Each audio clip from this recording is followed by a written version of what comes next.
Hello everyone, welcome back to my channel guys. अगर आप मेरे चैनल पर नए हो तो प्लीज़ चैनल को सब्सक्राइब कर देना। वीडियो अच्छी लगे तो लाइक करना, कमेंट करना, शेयर ज़रूर से कर देना। पिछले फैन फिक्शन के लास्ट पार्ट में मैंने किसी से सजेशन मांगा था कि आप लोगों को अगर कोई प्लानिंग देना है फैन फिक्शन के बारे में तो आप मुझे दे सकते हैं। तो एक दो लोगों ने मुझे कुछ सजेस्ट किया था और मेरे ना फर्स्ट फैन फिक्शन में भी एक सिस्टर ने मुझे एक सजेशन दिया था कि मैं स्कूल टाइप या फिर बुली टाइप के फ़ैन फिक्शन लाऊं। तो मैं वो तीनों चीज़ें मिक्स करके ये फ़ैन फिक्शन लाने वाली हूँ।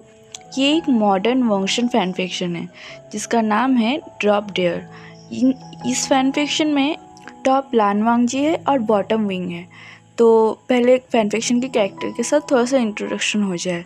फैन फिक्शन का फर्स्ट मेन लीड लान वांग जी, जो 20 इयर्स ओल्ड का एक यूनिवर्सिटी स्टूडेंट है जिसका अभी 4th सेमेस्टर चल रहा है इस गुसु यूनिवर्सिटी में। लान वांग जी लांस का ये यूनिवर्सिटी गुसु यूनिवर्सिटी में पढ़ता है। लान वांग जी जब 8 साल का था तभी उसके मदर और फादर को लान कंपनी की कुछ बिजनेस राइवल ने उनको धोखे से मार दिया था। लान वांग जी का एक बिग ब्रदर भी है जिनका नाम है लान शिचैन। वो अभी 24 ईयर ओल्ड है और वो अपनी पढ़ाई को कंप्लीट करने के बाद लान बिजनेस को संभाल रहा है। लान वांग जी का एक अंकल भी है, लान चिरन। वो अभी 55 ईयर ओल्ड है और वो काफ़ी ज़्यादा काइंड और सॉफ्ट हार्टेड है। उन्होंने अपनी ब्रदर और सिस्टर इन लॉ के गुजर जाने के बाद दोनों लांस ब्रदर बहुत अच्छे से बड़ा किया है। उन्होंने लांस प्रॉपर्टी का बहुत अच्छे से ध्यान रखा है जब तक कि ना वांगजी और शिचान सारे लांस प्रॉपर्टी को अपने अंडर ले ले। वो काफ़ी ज़्यादा अच्छे और काइंड हार्टेड है। लान वांगजी काफ़ी बचपन से ही काफ़ी ज़्यादा हाई टेम्पर है और जब से उसका मदर और फादर का डेथ हो गया है वो तब से और भी ज़्यादा रूड बन चुका है। लान शिचन और लान चिरन दोनों ही वांगजी के सारे डिमांड को फुलफ़िल करने की कोशिश किया करता था। लान वांगजी लान शिचन से बहुत अलग था। वो काफ़ी ज़्यादा रूड और एरोगेंट था और ऊपर से वो बहुत ज़्यादा स्पॉइल था। लान शिचन और लान चिरन बचपन से वांगजी की सारे डिमांड को फुलफ़िल करते करते उसे एक स्पॉइल ब्रेड बना दिया चुका था। अब लान वांगजी ऐसा हो चुका था, अगर उसे कुछ चाहिए तो उसे चाहिए ही, कुछ भी करके उसे वो लिख के आना ही होगा या फिर उसे देना ही होगा। लान वांगजी अभी 20 इयर्स ओल्ड है, लेकिन जब वो 16 साल का था तब से ही वो अंडरवर्ल्ड के कुछ लोगों से कनेक्शन रखना शुरू कर चुका था और अभी अंडरवर्ल्ड में उसका एक अलग ही पोजीशन था। लान शिचन और लान चिरन को इस बारे में कुछ नहीं पता था। लान वांगजी थोड़ा सा अलग था, उसका सोचना समझना थोड़ा सा अलग था। वो काफ़ी ज़्यादा शांत तो था लेकिन बहुत ज़्यादा रूड और एरोगेंट भी था। लांस का सेकंड है लान वांगजी, बहुत ही ज़्यादा हैंडसम था। कॉलेज के सारे लड़कियों के साथ साथ बहुत सारे लड़के भी थे जो लान वांगजी के ऊपर क्रश रखते थे। लान वांगजी को बाइक रेसिंग करना और डांस करना बहुत ज़्यादा पसंद था। इस यूनिवर्सिटी में एक बहुत ही पुराना डांस ग्रुप भी है जिसका नाम है ब्लैक फायर और उस डांस ग्रुप का कैप्टन लान वांगजी है। इस डांस ग्रुप में डांसिंग के साथ साथ सिंगिंग भी किया जाता है। ये ग्रुप काफ़ी ज़्यादा फेमस है। बचपन से ही बहुत ज़्यादा शार्प माइंडेड और हैंडसम होने की वजह से लान वांगजी स्कूल के साथ साथ इस यूनिवर्सिटी में काफ़ी ज़्यादा पॉपुलर है। हर कोई हमेशा लान वांगजी के अटेंशन पाने के लिए मरा जाता था। अब हम दूसरी तरफ हमारे इस फैन फिक्शन का second main lead V Bhushan के बारे में जानते हैं। इस पूरी दुनिया में विभूषण की फैमिली कहने के लिए बस एक ही इंसान था, वो था उसकी मदर। विभूषण की मदर वेली जब विभूषण से प्रेग्नेंट था तभी विभूषण के फादर ने विभूषण की मदर को छोड़ दिया था। उसके बाद किसी भी तरह से विभूषण को बर्थ देने के बाद विभूषण की मदर अपनी खुद को फाइनेंशियली सपोर्ट करने के लिए और विभूषण को भी फाइनेंशियली सपोर्ट देने के लिए बहुत सारी जगहों पे काम करता था। बार में काम करता था, कैफ़े में काम करता था, लेकिन विभूषण काफ़ी ज़्यादा छोटे होने की वजह से वो ज़्यादा काम नहीं कर पाती थी और उसके ऊपर उनकी ग्रेजुएशन भी कंप्लीट नहीं हुई थी, जिस वजह से उन्हें कोई अच्छी नौकरी भी नहीं लगते थे। वो काफ़ी ज़्यादा फ्रस्ट्रेट था। एक दिन जब वो एक नाइट बार में काम कर रही थी तब उन्हें एक आदमी मिलता है जो उन्हें एक ऑफ़र करता है। वो ऑफ़र ऐसा था कि उन्हें उनके साथ टाइम बिताना होगा, उनके साथ नाइट स्पेंड करना होगा, जिसके बाद वो उनके ऊपर पूरी तरीके से खर्चा करेंगे। वो उनका पूरा ध्यान रखेंगे, उन्हें ज्वेलरीज गिफ्ट करेंगे, एक्सपेंसिव गिफ्ट गिफ्ट करेंगे। विभूषण के मदर को ये ऑफ़र काफ़ी ज़्यादा अच्छे लगे थे। वो खुद को एक फाइनेंशियली सपोर्ट देना चाहती थी और उनकी भी कुछ पर्सनल नीड थे, जिस वजह से वो इस ऑफ़र को मान लेता है। उसके बाद से वो ऐसे ही शुगर डैडी बनाते गए। वो अपनी क्लाइंट का बहुत अच्छे से ध्यान रखते थे, जिस वजह से उन्हें बहुत अच्छी खासे पेमेंट मिलता था, जिससे वो खुद की और विभूषण की भी बहुत अच्छे से ध्यान रख पाती थी। लेकिन हमेशा ही उन्हें अपनी क्लाइंट के ऊपर ज़्यादा ध्यान देना पड़ता था, क्लाइंट के साथ कई बार बाहर जाने का पड़ता था, जिस वजह से विभूषण काफ़ी ज़्यादा अकेला पड़ जाता था। इस फील्ड के होने की वजह से विभूषण की मदर ज़्यादातर टाइम विभूषण के घर में नहीं आ पाता था, और जब विभूषण धीरे धीरे बड़ा होने लगा तब तो विभूषण की मदर विभूषण के घर में आना भी बंद कर चुका था। वो बस महीने में विभूषण को कुछ पैसे भेज देते थे, जिस वजह से विभूषण को बहुत ज़्यादा बुरा लगता था। वो हमेशा अपनी मदर को कॉल करके पूछने की कोशिश करता था कि वो कब घर आने वाली है, लेकिन उसकी मदर हमेशा ही उसे अवॉइड करता था। विभूषण को विभूषण की मदर के ऐसे काम करना बिल्कुल पसंद नहीं है, लेकिन विभूषण को भी पता है कि अगर उसकी मदर अभी इस हालत में है तो वो बस उसके फादर के लिए। विभूषण अपनी मदर की इस हालत के लिए, अपनी इस हालत के लिए हमेशा अपनी फादर को ही कोसता था। जब भी उसकी मदर अपनी कोई भी कस्टमर को अपने घर में लाता था, विभूषण हमेशा घर से निकल जाता था, क्योंकि वो बिल्कुल भी ये देख नहीं पाता था कि उसके मदर रोज़ रोज़ किसी अलग अलग आदमी के साथ घूमता है। ये उसके लिए इसके टॉलरेट के बाहर है। विभूषण हमेशा खुद को हाइड करके रखता था। स्कूल में भी वो खुद को काफ़ी ज़्यादा हाइड करके रखता था। वो बिल्कुल भी नहीं चाहता था कि वो किसी के भी अटेंशन में आए या फिर कोई भी उसके ऊपर ध्यान दे। उसे हमेशा ये डर लगा रहता था कि किसी को ये ना पता चल जाए कि उसकी मदर कैसे काम करती है। अगर किसी को पता चल जाए तो इस स्कूल में भी उसके जीना काफ़ी ज़्यादा मुश्किल हो जाएगा। वो अपनी लाइफ को हमेशा एक इजी और सिंपल रखना चाहता था, लेकिन शायद उसकी लाइफ इतना इजी और सिंपल नहीं है। उसका लाइफ बहुत ज़्यादा कॉम्प्लिकेटेड है। बचपन से ही उसने बहुत कुछ देख लिया है। विभूषण अभी 18 ईयर ओल्ड है, और वो अभी अपने हाई स्कूल कंप्लीट होने के बाद यूनिवर्सिटी जाने की प्रिपरेशन कर रहा है। वो अपनी स्कॉलरशिप के ऊपर ही पढ़ाई करने की कोशिश कर रहा था, जिस वजह से वो बहुत ज़्यादा मेहनत कर रहा है, जिससे उससे यूनिवर्सिटी में एक अच्छी सी स्कॉलरशिप मिल जाए और वो अपनी मम्मी के ऊपर ज़्यादा बर्डन न बन सके। आज विभूषण अपने मार्कशीट लेने अपने स्कूल गया था। उसका हाई स्कूल कंप्लीट हो चुका था और वो बहुत अच्छे नंबर के साथ वहाँ से पास आउट भी हो चुका था। वो बहुत ही ब्राइट स्टूडेंट था। वो सबकी नज़र में तो नहीं आता था, लेकिन सारे टीचर्स को पता था कि वो बहुत ज़्यादा ब्राइट स्टूडेंट है। विभूषण को पता है उसका जो नंबर है उससे वो अपने फेवरेट कॉलेज कुछ यूनिवर्सिटी बहुत अच्छे से जॉइन हो सकता है और वहाँ पे पढ़ सकता है। विभूषण अपने घर की तरफ आ रहा था। वो बहुत ज़्यादा खुश था अपने मार्कशीट को लेकर। वो अपनी मार्कशीट को सबसे पहले अपनी मम्मा को दिखाना चाहता था, इसलिए वो बहुत ही खुश होकर अपने घर की तरफ आ रहा था। विभूषण बहुत ही ज़्यादा ब्यूटीफुल था, जिस वजह से वो हमेशा खुद को हाइड रखने के लिए मास्क वेयर करता था और अपने आप को सबसे छुपा के रखता था। वो जब घर आया तब उसने देखा कि घर के डोर पर किसी और का भी शूज़ है और उसके घर के बाहर एक बहुत ही महंगी कार खड़ा हुआ है। विभूषण समझ चुका था कि शायद उसकी मदर ने फिर से उनका कोई क्लाइंट लेकर घर पे आया है। विभूषण का मुंह पूरी तरीके से उतर चुका था। वो अभी घर से निकल जाना चाहता था, लेकिन उसे अपने बैग्स को भी अपने रूम में रखना था।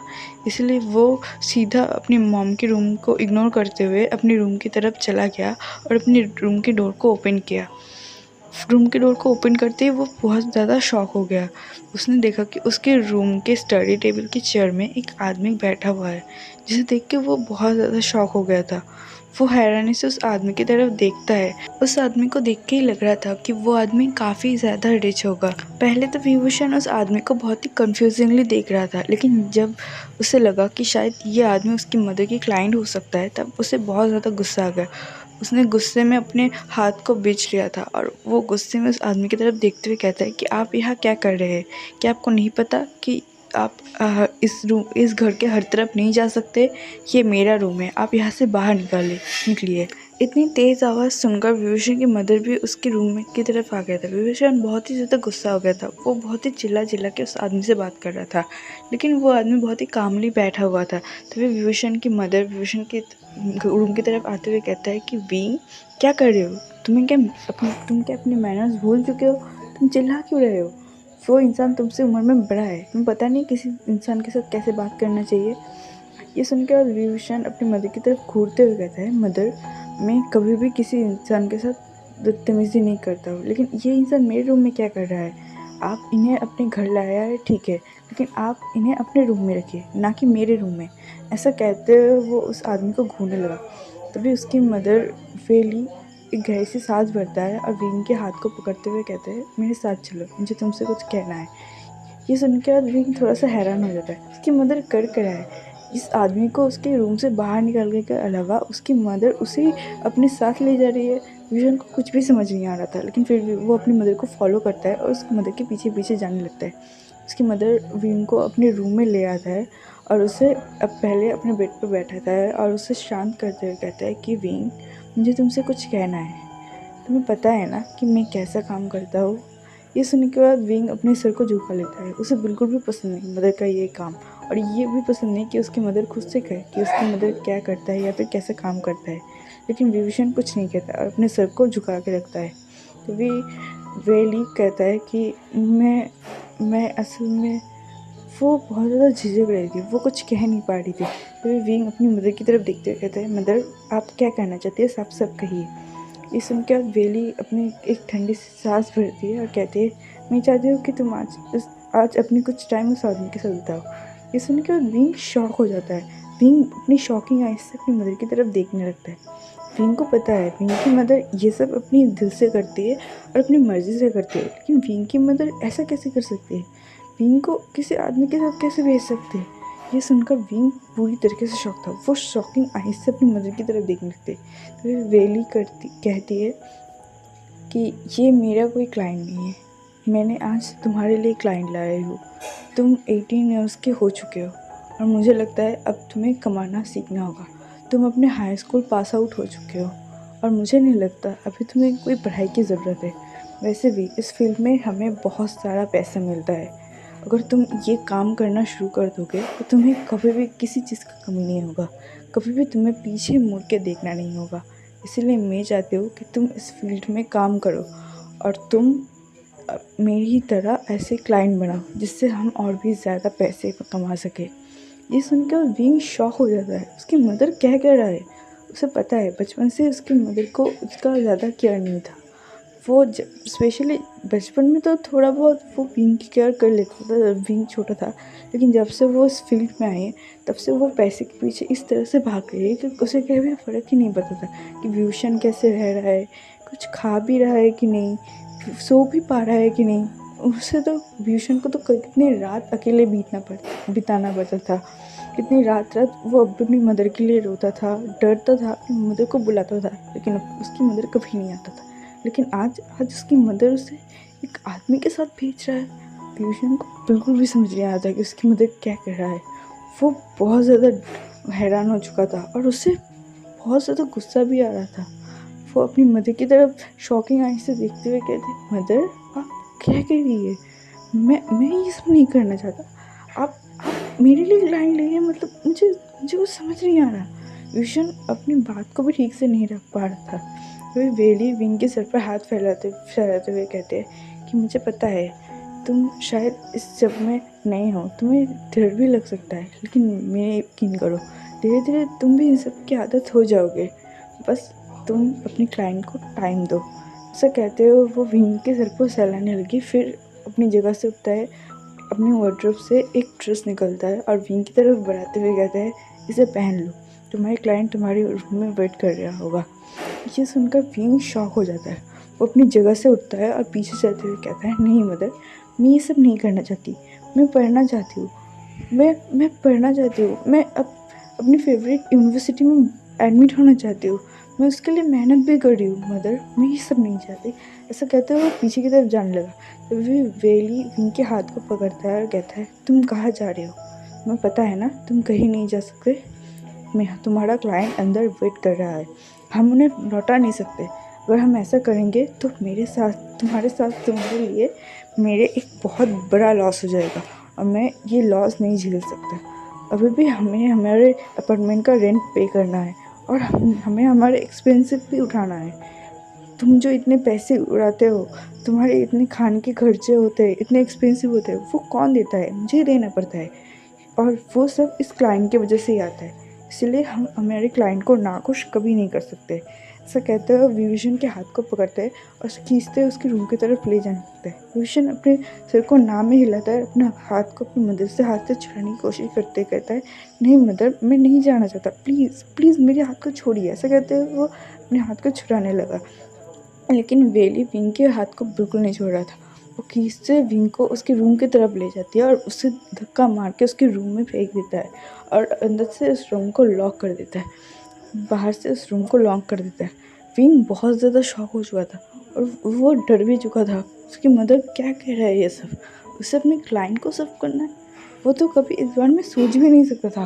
वो बहुत ज़ोर ज़ोर से उस दरवाजे को पीटने लगता है, कहने लगता है, मदर प्लीज़ प्लीज़ ऐसा मत कीजिए, दरवाज़ा खोलिए। वो ऐसा कहते हुए वो उस दरवाजे को पीटने लगता है, लेकिन उसकी मदर बिल्कुल भी उसकी बात को नहीं सुन रहा था। वो वहाँ से जा चुकी थी। वह अंदर जो आदमी बैठा हुआ था, वो अपनी जगह से खड़ा होता है और विंग की तरफ आते हुए कहता है, हे प्रिटी बॉय, ऐसे बिहेव करना बंद करो। देखो, अगर तुम गुड बिहेव करोगे और गुड बॉय की तरह मेरी सारी बात को मानोगे तो फिर मैं तुम्हारी सारे विशेष पूरी कर दूँगी, तुम्हारे सारे एक्सपेंसिव सारे हर तरह की पेमेंट मैं करने के लिए राज़ी हो जाऊँगी, बस तुम्हें कुछ देर के लिए मुझे खुश करना होगा। ऐसा कहते हुए वो विंग की तरफ बढ़ने लगा। विंग को ये सब सुनकर बहुत ज़्यादा गुस्सा आ रहा था और बहुत ज़्यादा डिस्गस्टेड फील हो रहा था। फिर भी चिल्लाकर अपनी मदर को बुलाने की कोशिश कर रहा था। वो ध्यान ही नहीं दे रहा था कि वो आदमी विंग के बहुत करीब आ चुका है और उसने विंग के बैक पर हाथ रख लिया है। जब विंग को ये महसूस हुआ, विंग झटके से उस आदमी के हाथ को अपने बैक से हटाता है और उस आदमी को घूरते हुए कहता है कि मुझसे दूर रहो। तो चलिए एवरीवन, मैं अपनी फैन फिक्शन को अभी यही रोकती हूँ। आई होप आपको ये फर्स्ट पार्ट अच्छा लगा तो प्लीज़ लाइक करना, कमेंट के थ्रू मुझे ज़रूर बताना कि आपको फैन फिक्शन कैसे लगा। मिलते हैं नेक्स्ट पार्ट में, तब तक के लिए बाय बाय।